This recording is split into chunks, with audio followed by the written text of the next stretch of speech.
Olá, olá.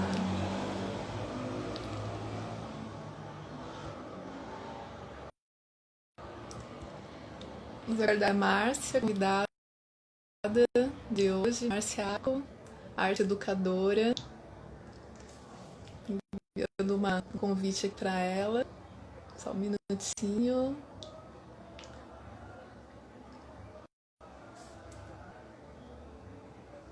Boa tarde, boa tarde. Olá, boa tarde, Vegan People, Érica. Boa tarde. Dando a entrada da Márcia. Olá, Edu. Boa tarde.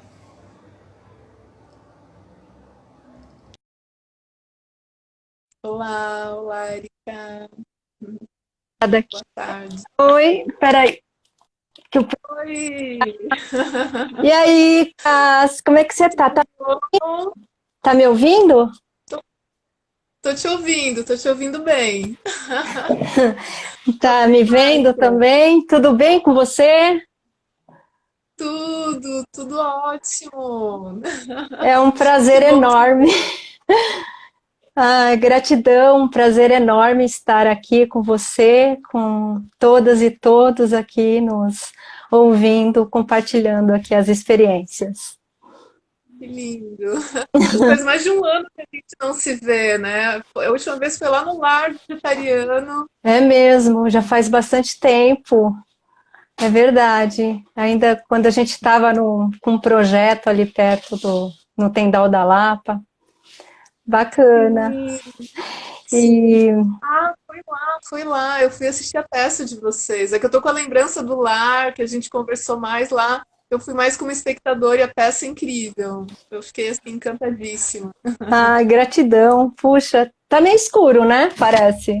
Não sei por Um quê. pouquinho, um É, pouquinho. deixa eu ver se eu tenho uma luz aqui.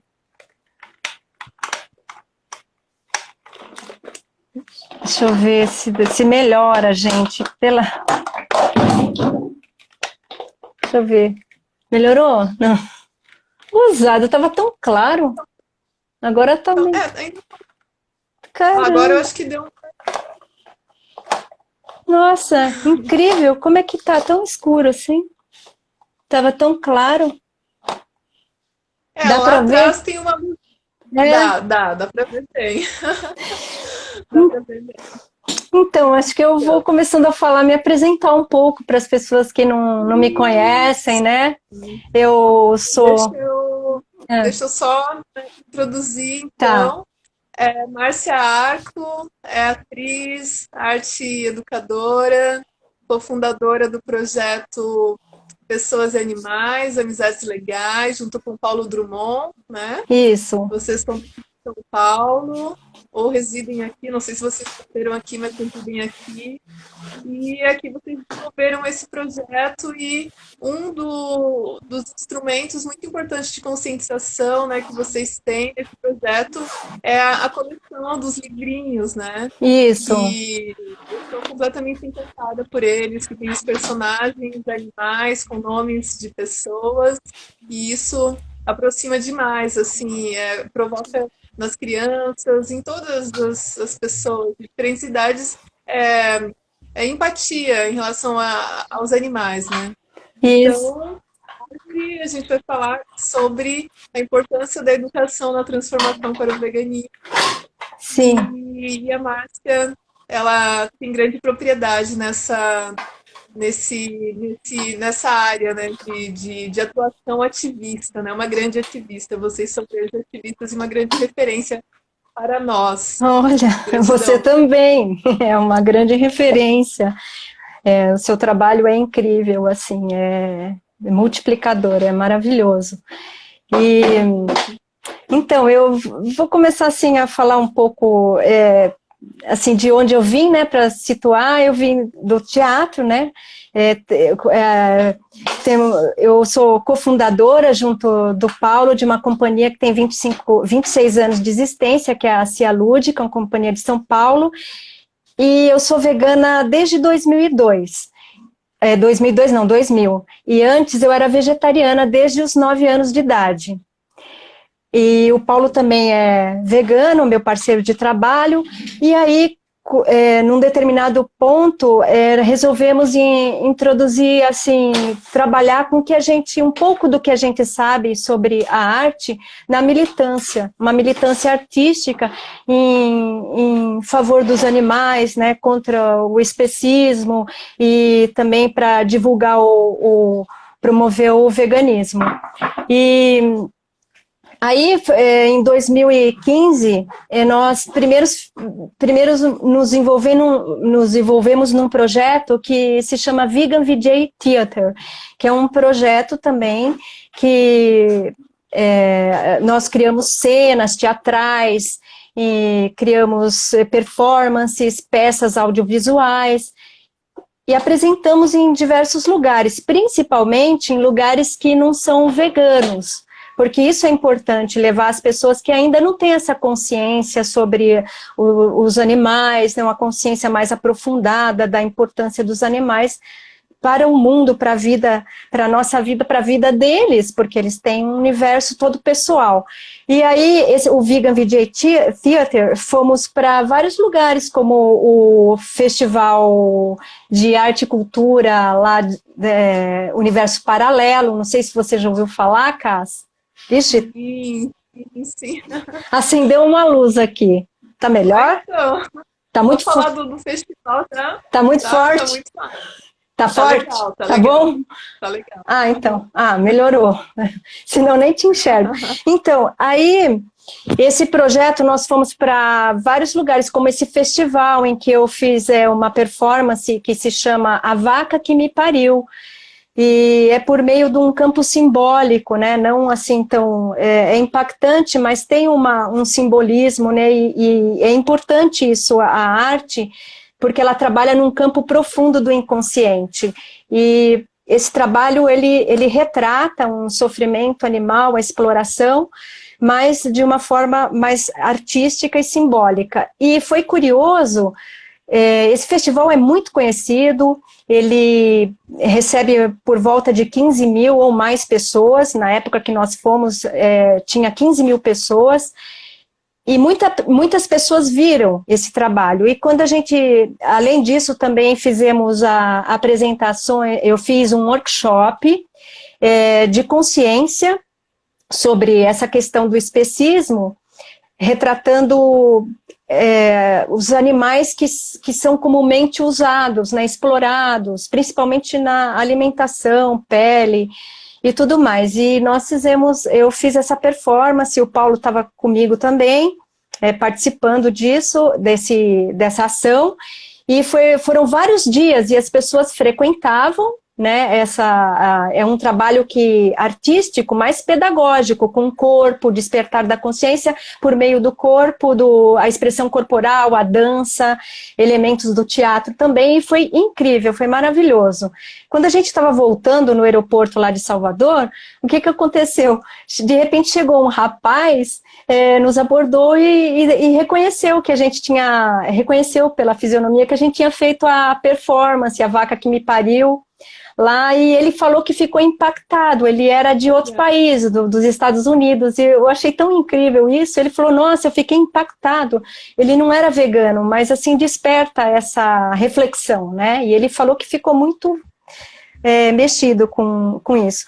E fizemos também performance, por exemplo, essas performances no Festival de Curitiba, que é um famoso festival de teatro de Curitiba.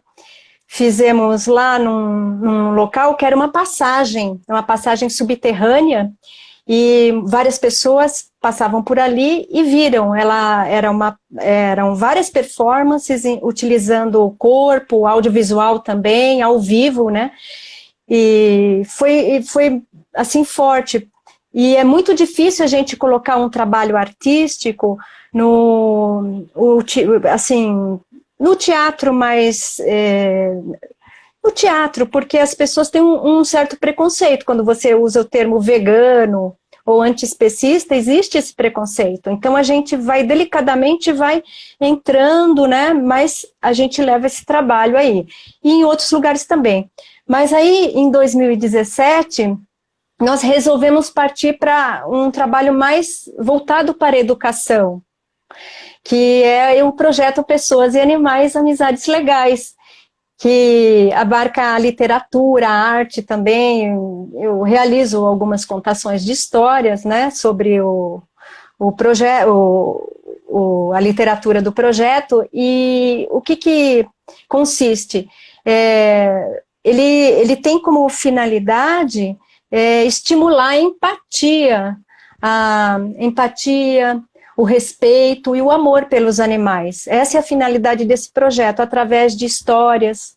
Essas histórias são contos, e num primeiro momento realizamos a produção de 6 livros, que é uma coleção, 6 livros de contos, e são voltados mais para o público, para as crianças. Só que tem muitas pessoas, muitos adultos que se encantam pelas histórias, né? É livre.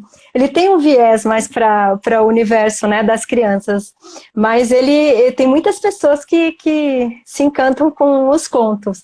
E aí voltamos, né? Porque as crianças têm essa percepção aguçada, né? Elas têm essa percepção, elas não estão condicionadas aos padrões sociais. E aí, quando a gente mostra o universo dos animais, elas se encantam, elas se identificam com eles, porque eles também têm muitas características parecidas conosco, como eles têm pai, eles têm mãe, eles são amorosos, são ciumentos, os animais têm uma característica muito própria, né, e buscam um melhor lugar para eles têm desejos, eles têm escolhas, né, então é interessante, a criança se identifica e encontra elementos para despertar o sentimento de empatia, de amizade, enxergando os animais como seres autônomos, que são, né, dotados de emoções, dotados de sensibilidade. Isso é super importante. E aí, todo esse processo da literatura e da arte, ele contribui para a produção de sentidos da criança. E a percepção, né, então o entendimento dela mesmo e o entendimento do outro, seja humano ou não humano. Então, esse entendimento, ela se entende e começa a perceber o outro também, porque o outro é parecido com ela. E a percepção começa a ter essa percepção das suas ações em relação ao mundo, que ela faz, essa percepção aguça com né, com a arte, a literatura, né, o esclarecimento, e a consciência também de que ela tem o poder de transformar o mundo, ela tem esse empoderamento, ela pode transformar o mundo, e ela percebe isso, né, a relação com a vida, com a natureza, com o ambiente. Então, nesse primeiro momento são 6 livros, e cada livro conta a história de um animal. Os heróis são os animais, cada título é o nome do animal, herói ou heroína da história. E sempre fala de uma relação de amizade entre os animais e as pessoas e os animais, tem essa relação. E às vezes há um conflito, tem sempre um conflito, né? E esse conflito, um ser humano que se mostra amigo, tem amiga, tem compaixão, né, e aí resolve esse conflito aí junto do animalzinho, né. Então é bem interessante. Os animais que nós escolhemos para esse primeiro momento, os animais são os animais que geralmente são explorados. Nesse primeiro momento é a história de uma vaquinha, de um porquinho, a história de um peixe, de uma coelha, de uma galinha e de um peru. São as 6 primeiras histórias, né? E E as histórias não são moralizantes, não são histórias que atacam ninguém. Tem os personagens que são os mais, a gente, entre aspas, os vilões, né? Mas esses personagens não são criticados, assim, de uma forma, né? A gente trabalha muito no campo, ressalta esse campo do simbólico para que as pessoas, elas percebam, elas raciocinam, né? Por si, né? Tenham essa reflexão sobre aquele tipo de conduta. E é isso, então procuramos não o didatismo também, não trabalhamos com o didatismo, fazendo comparações ou analogias. E as obras, elas não são antropomórficas, né? Elas, quer dizer, elas não estão lá, embora falem dos animais, eles não estão lá para falar das nossas qualidades ou dos nossos defeitos, mas sim por eles mesmos. Então, em algumas histórias, eles fazem reflexão em relação a eles mesmos, da situação que eles estão no mundo e o que tem à volta deles, inclusive os humanos. E os animais, eles têm essa percepção mesmo. Eles têm essa percepção. E a coleção, ela é voltada para crianças, assim, até 12 anos, mas aí tem muitas pessoas que gostam, mas é importante porque as crianças têm uma influência muito, mas muito grande mesmo em suas famílias. E o que acontece? Quando elas têm essa percepção, né? Essa percepção do sentimento de empatia, naturalmente elas já vão buscando alimentos sem carne, que não sejam de origem animal. E elas influenciam suas famílias. E aí elas depois acabam se tornando, indo para o veganismo, né? Elas têm essa percepção, é incrível. E as famílias começam a se interessar em pesquisar esses alimentos, né? De origem vegetal, colocar isso, né? No dia a dia, e acabam se deparando com o quê? Com informações muito importantes a respeito da exploração animal. Acabam se deparando. E aí, isso aguça a sensibilidade, o raciocínio crítico, e aí essa reflexão, né, também em relação aos aspectos éticos da conduta humana, e acabam que mudando a sua postura perante o mundo, o seu conceito sobre os animais, e acabam mudando a alimentação.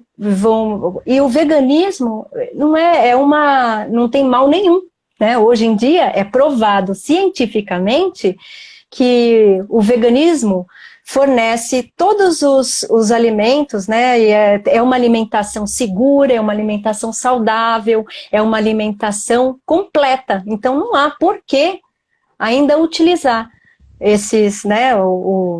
E aí também a gente entra aí no campo do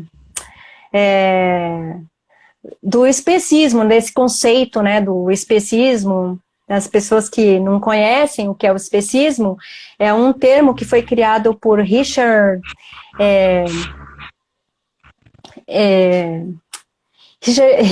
Heider, que é um filósofo que fala o preconceito contra as espécies. O ser humano ainda tem esse pensamento, a maioria, né, ainda é um mito, mas a maioria tem esse pensamento que nós somos superiores aos outros animais.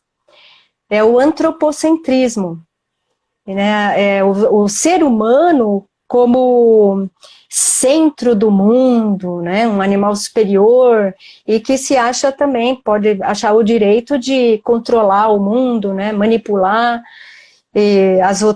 o ambiente, os animais, então o antropocentrismo é isso. E é importante ressaltar que hoje essa questão do especismo, por que não deve haver, assim como tem o sexismo, o racismo, que é muito forte, o especismo também é terrível para os animais e é terrível para o ser humano também, porque ele propaga a violência o tempo inteiro.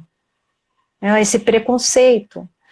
E os animais, e o porquê não devemos ter preconceito? Porque os animais, eles são seres sencientes.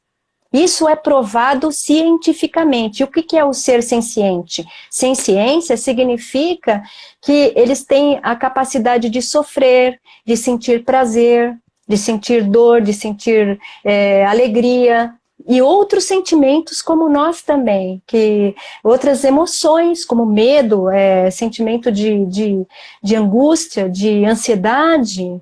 Os animais também são sencientes, né? E a senciência é provada cientificamente. Aí vale a pena falar que em 2012 houve uma grande conferência super importante em Cambridge, no Reino Unido, onde reuniram mais de 90 neurocientistas do mundo inteiro, Kars.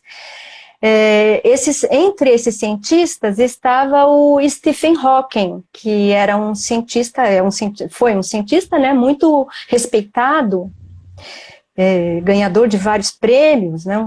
Então, lá eles firmaram uma declaração. Essa conferência era a Conferência de Consciência de Animais Humanos e Não Humanos. Então, todos somos animais, humanos ou não humanos, os outros animais de outras espécies.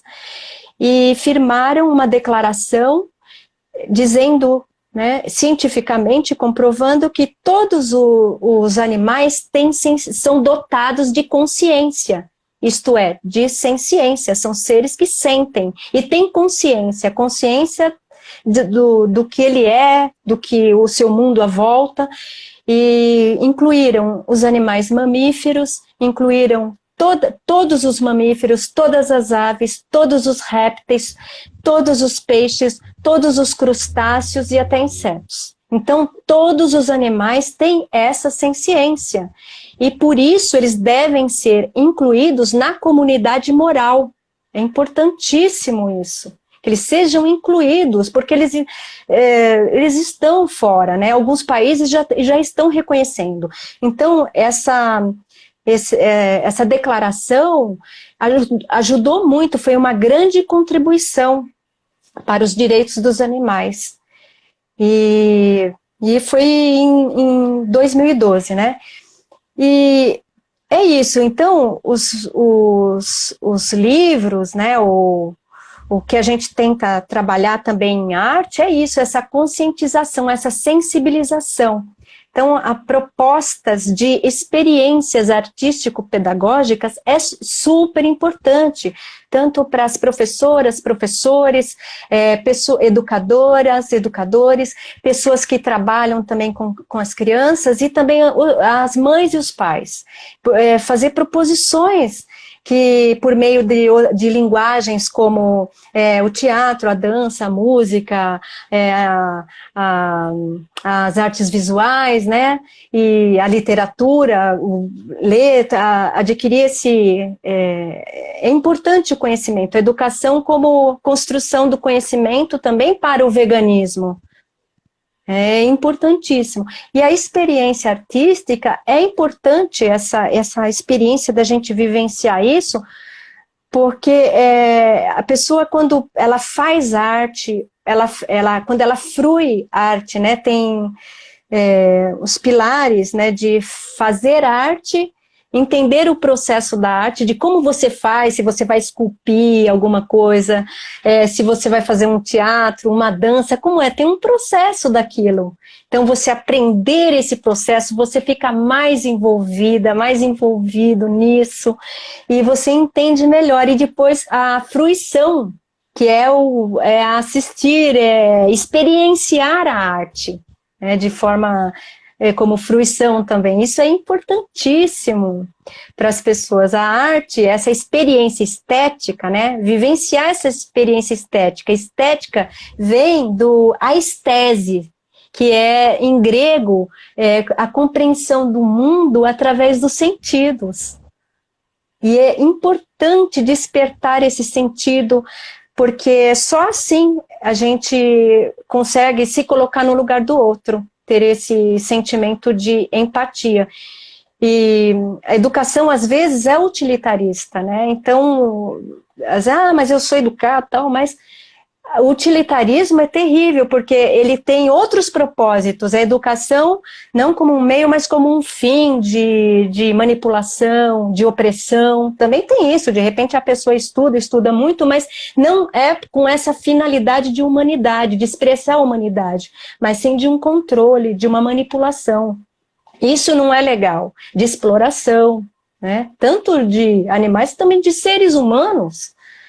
E é importante que essa educação, que a pessoa vivencie esse processo de educação da humanidade, né? A educação é afetar, é a compreensão do mundo por meio do afeto, afetar, né?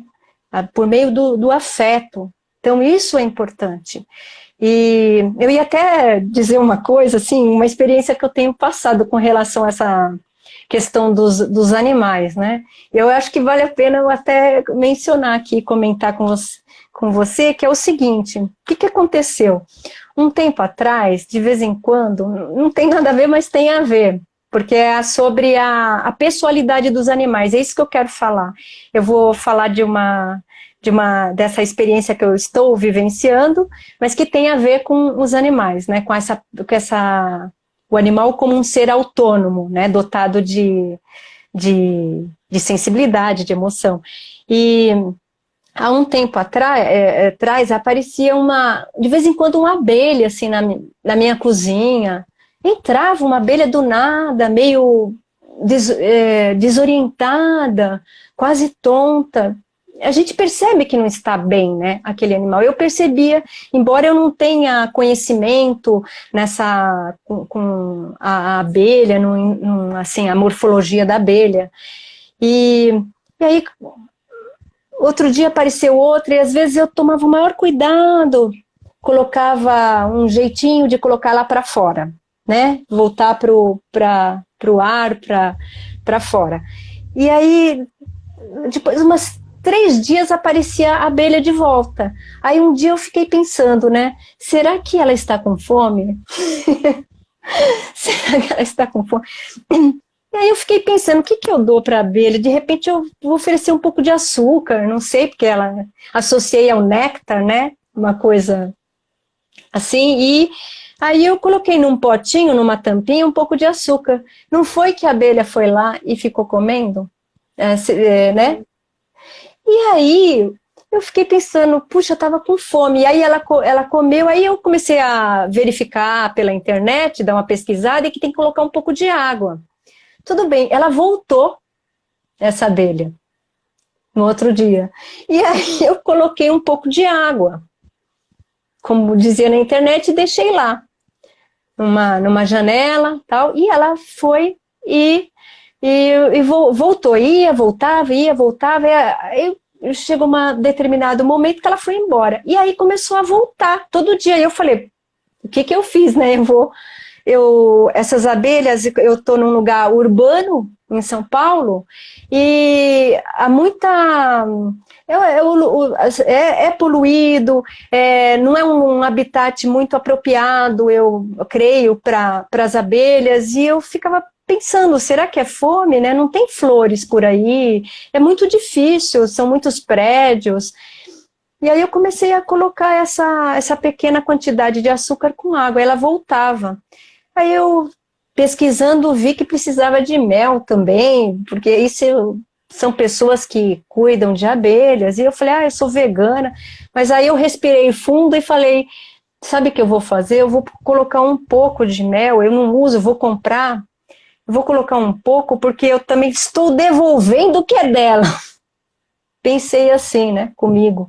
E aí eu comprei um mel orgânico, né, e ela começou a voltar, e depois de uma semana tinha 3 abelhas. Aí depois de um tempo, umas 10 abelhas. E aí depois de um tempo, umas 50. E agora tem uma média de 150, e eu achei que eu não fiz uma coisa indigna. Eu achei que eu fiz uma coisa importante para elas, algo que é importante. Elas vêm e elas se alimentam e voltam. Então virou um refúgio de abelhas. Eu não tenho interesse nenhum, o interesse é que elas possam ter uma vida melhor. E aí comecei a perceber que as abelhas, as asinhas começaram a ficar mais brilhantes, elas não ficam mais tontas. E eu comecei a minha contrapartida com essa coisa já tão, assim, deteriorada, né? Eu comecei a observar isso. Aí eu comecei também a verificar de perto, assim, colocando óculos, que elas têm uma pessoalidade. Elas são totalmente diferentes uma da outra, Cass. É absurdamente incrível. Elas têm atitudes pessoais. Umas gostam de um determinado ponto do lugar e elas se comunicam com as outras. Às vezes elas têm algum atrito, muito raro, mas às vezes tem algum atrito entre uma e outra, vem uma terceira e separa, e elas voltam para um. E tem uma das abelhas que ela gosta, eu jogo um fio de mel assim, e aí ela gosta de ir andando, sugando, né, o mel, e outras ficam paradinhas. Tem uma que fica até mais tarde, enquanto todas vão embora, entre 5 e 5 e meia, porque é um horário que elas devem voltar para o seu ambiente, essa fica mais tarde. Então ela tem uma autonomia. Se a gente falar, são tudo operárias, eu não sei, talvez, lógico que tem a ciência, mas talvez seja uma construção também nossa, né, operárias, zangão, e a abelha rainha, né, lógico, tem né, a fisiologia, mas essa daí fica até mais tarde, e um dia ela ficou até anoitecer, não sei porquê, e não conseguiu ir embora, não conseguiu, e ela dormiu perto da lâmpada, deixei apagadinha, dormiu, no outro dia estava lá e se juntou com as outras. Olha só que loucura, ela percebe que ela não pode ir, depois de um certo horário, passou o horário, não sei porquê, e é incrível isso, assim, a gente vê que eles são dotados são pessoas. E aí o Gary Francione, que é aquele filósofo, professor de direito dos Estados Unidos, ele escreveu um livro que se chama Os Animais como Pessoas. E é muito importante, né? Porque não só nós somos pessoas, mas pessoas por quê? Porque têm consciência. São pessoas que têm consciências em forma de outras espécies, mas têm a sua personalidade. Aí o que eu vejo isso nas abelhas. Elas têm uma personalidade, tem uma personalidade muito, assim, autêntica. E eu acho isso incrível. E isso vai para todos os animais, né? Todos os animais, se elas são pequenininhas, eu acredito que uma formiga também.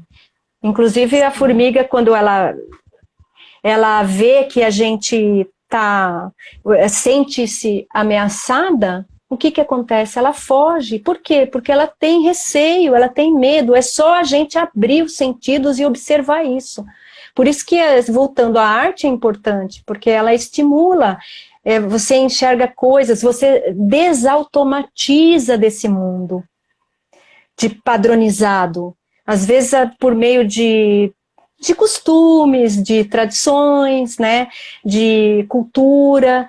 A cultura ela é muito boa, precisa estar na memória, lógico que a cultura é, mas às vezes tem alguns padrões, alguns comportamentos que se mantêm ao longo dos anos que já são anacrônicos, porque o mundo mudou, não estamos mais lá no começo do século, da humanidade, né? Já mudou muita coisa. Então é importante a gente se antenar, né? Quebrar esses paradigmas. É muito importante a quebra dos paradigmas. E com a educação você tem a chance do raciocínio crítico, da reflexão, de entender o que é verdadeiro do falso, né? Então a gente tem essa percepção disso, através da educação mesmo. E eu até queria ler uma frase assim, são uns 4, 5 parágrafos, linhas, do Gary Francione, que ele fala sobre os animais, os direitos dos animais, sobre essa questão da não consideração do animal como um ser moral. Então, a sociedade, ele diz que não leva a sério. Então ele diz assim, abre aspas, uma sociedade que levasse os interesses dos animais a sério não mataria bilhões deles pelo prazer do sabor de sua carne. Quando há alternativas alimentares disponíveis, não os sujeitaria ao confinamento e ao sofrimento impostos pelo agronegócio ou pelos experimentos científicos, não toleraria seu tormento em rodeios ou circos para o nosso fugaz entretenimento. Inclusive os zoológicos, que é terrível. Você está fazendo a campanha dos zoológicos. E os zoológicos, eu tinha feito uma pesquisa que as pessoas acham que é educativo. Não é educativo levar a criança no zoológico de maneira nenhuma. Não leve sua criança no zoológico, porque você está dessensibilizando, normalizando aquilo que é um padrão de estar numa vitrine. Eles não gostam dessa... não há interação com humanos, é um confinamento, é um sofrimento, eles estão fora do habitat deles, eles foram arrancados do seu habitat, e cientificamente já foi comprovado que quando as pessoas vão no zoológico, o que elas fazem? A maior parte do tempo, elas ficam fotografando, elas normatizam ver aquele animal, muitas vezes triste, e fotografam, porque quer elas não experienciam aquilo, elas simplesmente consomem, e aí depois usa como um status para falar, fui no zoológico, publica, é isso, e elas ficam um tempo fotografando, outro tempo comendo guloseimas e tudo mais. E o que acontece com isso? Isso desensibiliza, elas não estão sendo sensibilizadas e elas não vão incluir os animais na comunidade moral, nunca vão pensar nisso, nos direitos dos animais. Então o zoológico é errado. É um absurdo. É como se a gente, pensa bem, tivesse num Big Brother o resto da vida, com paredes de vidro, e o resto da vida. Você nunca vai sair de lá. Porque as pessoas que estão no Big Brother estão em plena consciência. Ela se propôs aquilo. Quando a gente fala, é crueldade, eu faço performance, mas é você, ninguém pediu pro animal.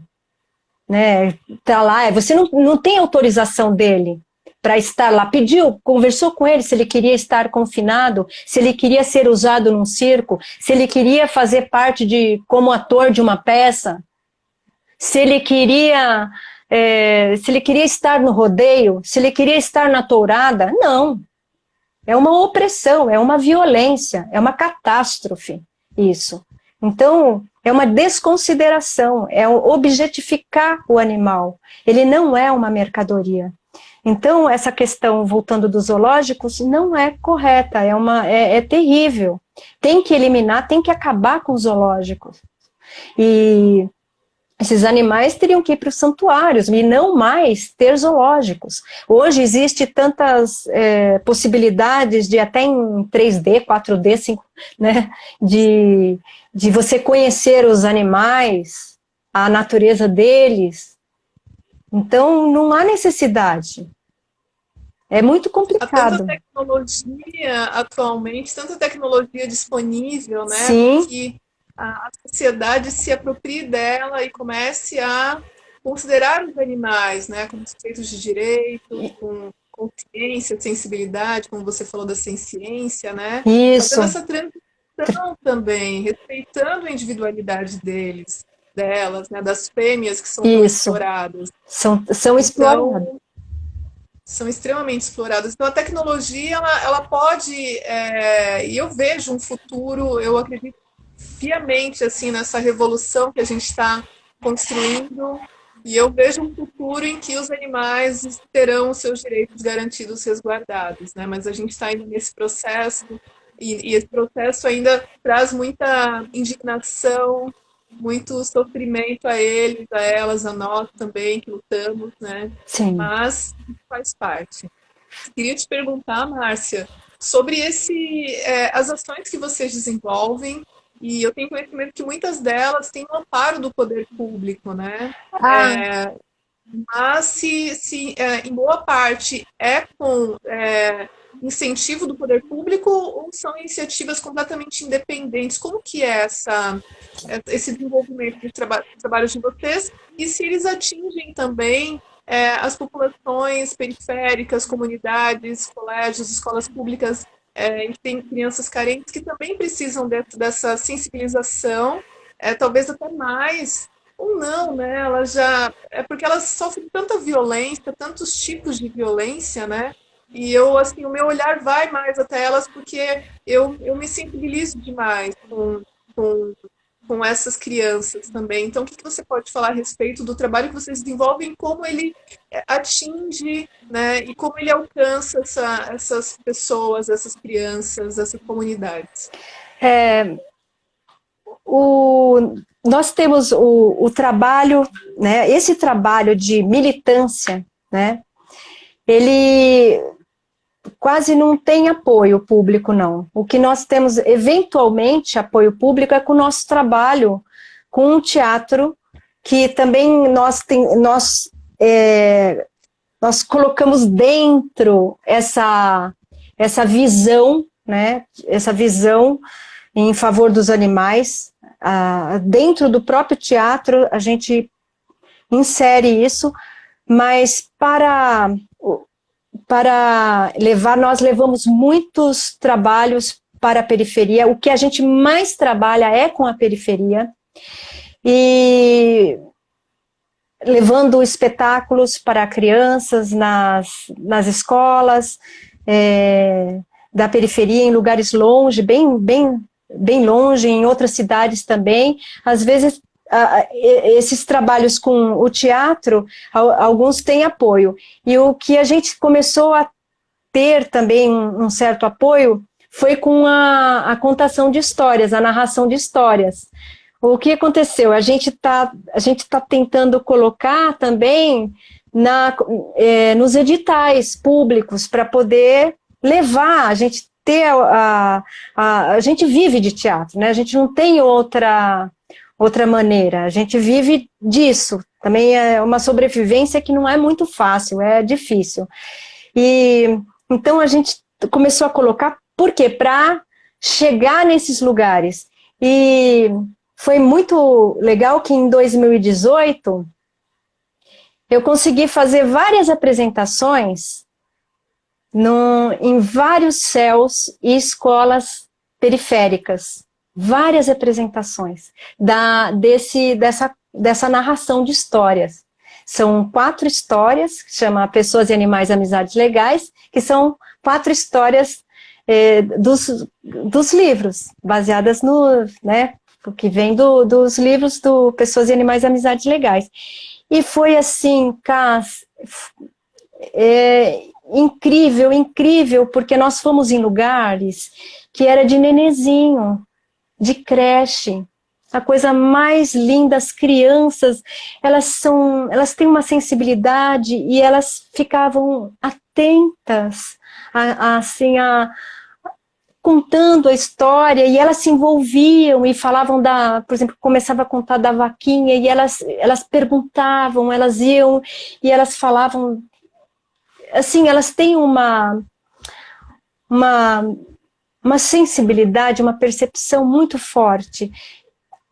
Quando eu era criança, eu não tinha essa percepção, e as crianças estão cada vez mais sendo aguçadas e conscientizando até os pais, tantas crianças que não querem mais comer carne. E a gente levou para esses lugares, e desde creche até adolescente. A gente não esperava, falava assim, mas e agora? Como é que eu vou contar, né? Porque a maneira que conta para a criança pequenininha, de 2 anos, até de 1 ano tinha. É diferente da maneira como eu conto para uma criança de 7, para uma criança de 12, para um adolescente de 17.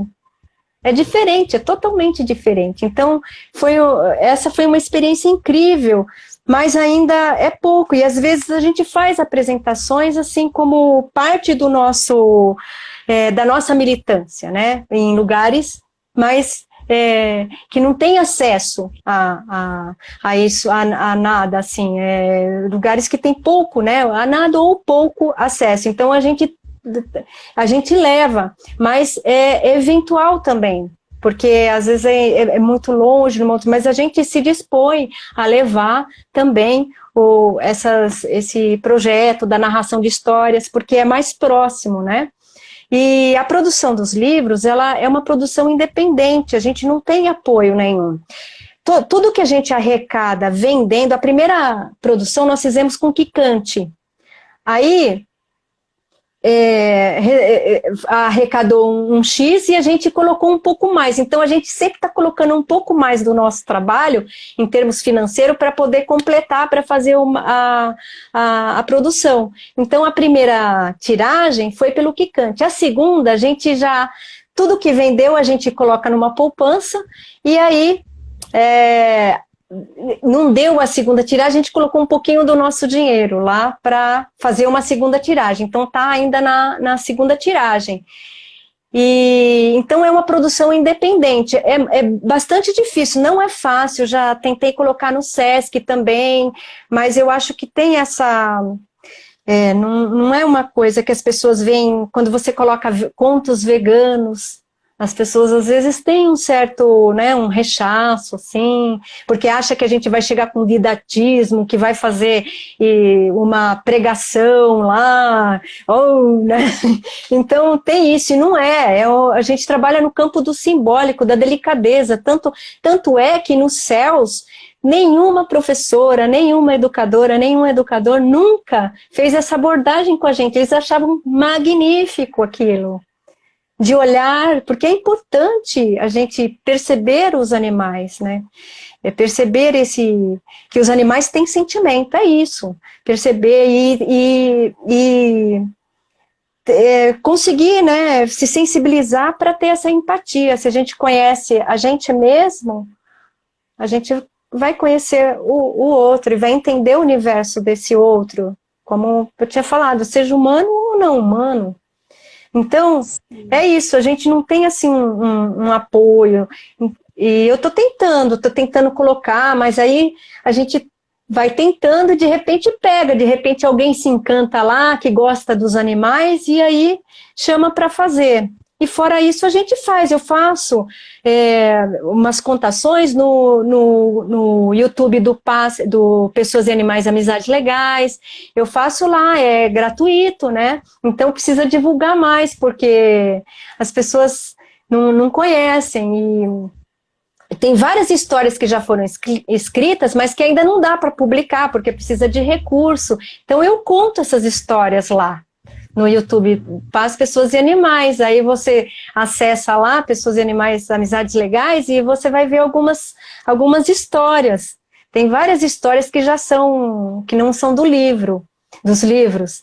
E esse daí é minha doação, meu trabalho artístico, sabe? Eu gosto de doar, é a minha doação, minha militância, o que eu puder fazer de divulgar.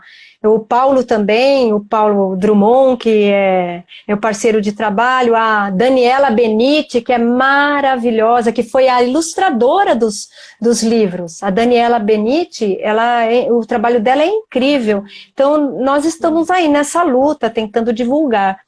E é isso. Então, eu conto também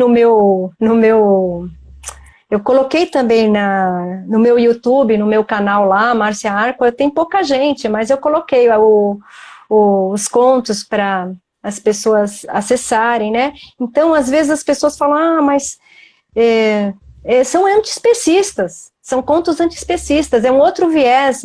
Geralmente os contos, eles têm essa questão antropomórfica, né?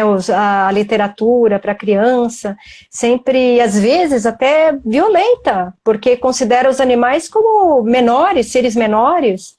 Isso não... Hoje, a gente tem que pensar, a gente tem que fazer uma reflexão sobre isso. A gente tem que buscar uma cultura da paz, uma educação pela paz, pela não violência. E será que... Lógico que a gente tem que considerar que são autores de outras épocas, né? A memória é super importante, mano. A memória é documento, é um documento do que aconteceu, do que nossa trajetória de como seres humanos, como nós podemos evoluir. A gente tem que transcender. Nós todos temos uma questão de crueldade. A natureza humana tem esse viés cruel, e isso precisa ser trabalhado por meio da educação, porque a educação pode transcender isso, ela transcende, e você se sensibiliza, e você melhora como pessoa, evolui. É preciso evoluir para que esse mundo seja melhor, né, de paz, de não violência, um mundo bacana mesmo para todo mundo, não só para os humanos. E atualmente os humanos estão destruindo o mundo, né? Nós estamos destruindo, né? Todos nós fazemos parte desse universo, e a gente precisa repensar a vida, né? Repensar a nossa relação com a natureza, com os animais, com o meio ambiente. Então isso é importante. Demais, demais, demais. Então, depois eu queria ver se eu pudesse contar uma história lá de uma das historinhas do livro. Será que dá tempo, Cais? A gente tem, eu acho que 7 minutinhos, Márcia. Será que dá? Eu vou contar. Tá, eu vou contar. Então, deixa eu ver aqui. Eu vou contar uma história curta, tá? Da coleção mesmo, tá? Então, vamos lá. Era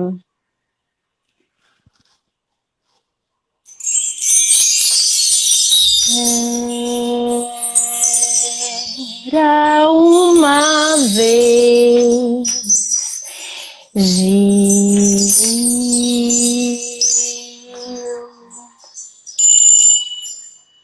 Gil viajava em um caminhão. De repente, ela saltou da carroceria do caminhão em movimento. Muitas pessoas viajavam na estrada. E quem viu aquela cena não imaginava que ela pudesse sobreviver. Mas a sua vontade de viver era tão grande, mas tão grande, que Gil, ao saltar do caminhão, flexionou bem as pernas e caiu segura no asfalto.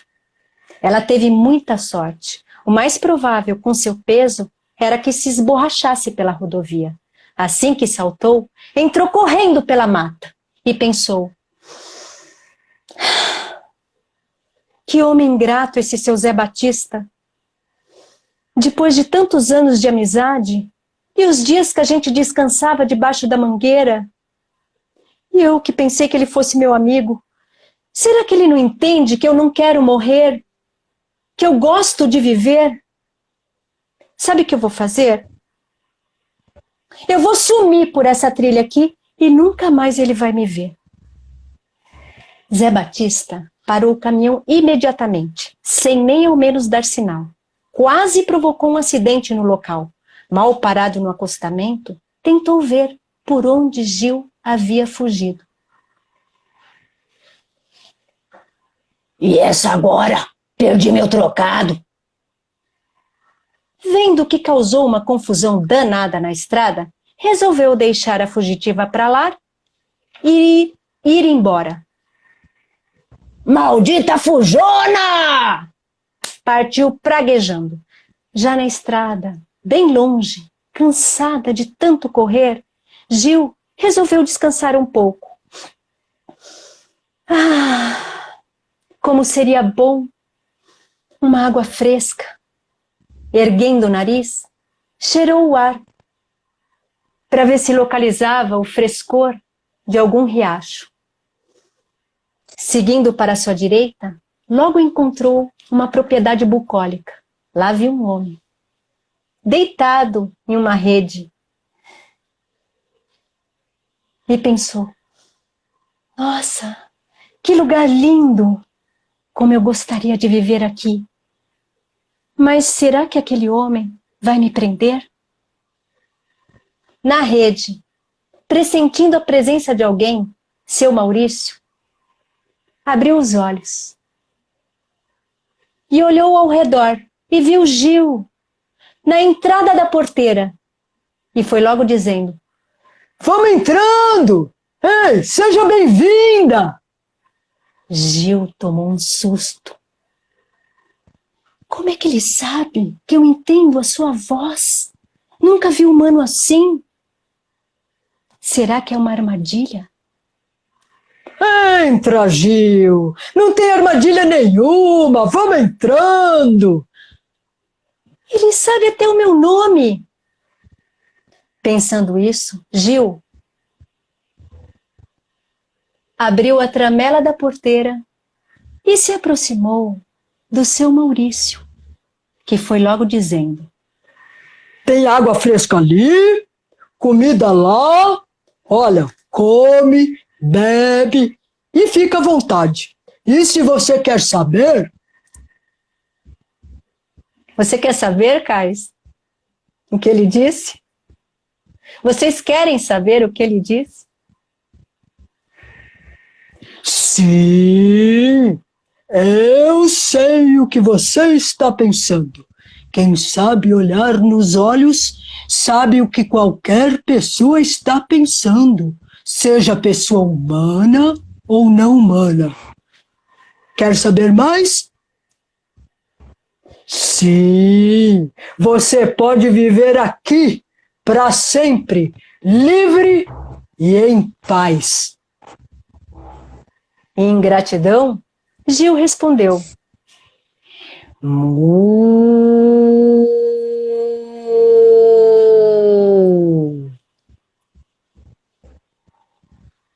e essa é a história de Gil.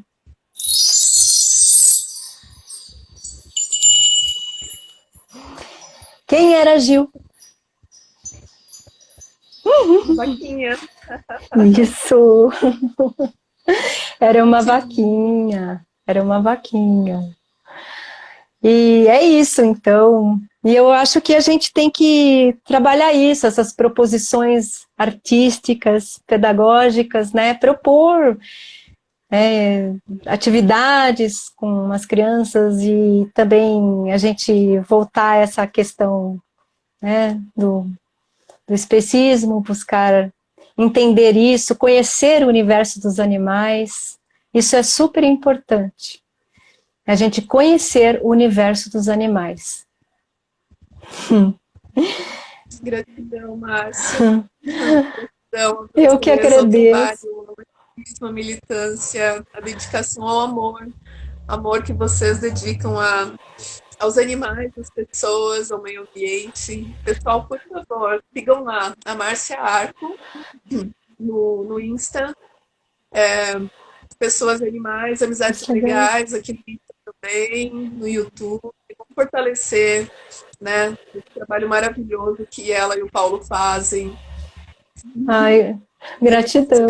Eu agradeço demais essa oportunidade tão única, tão especial, e você que é uma pessoa fenomenal, assim, que é uma grande lutadora e que já tem conquistado tantas coisas, e eu desejo todas as conquistas, todas as realizações, e que toda essa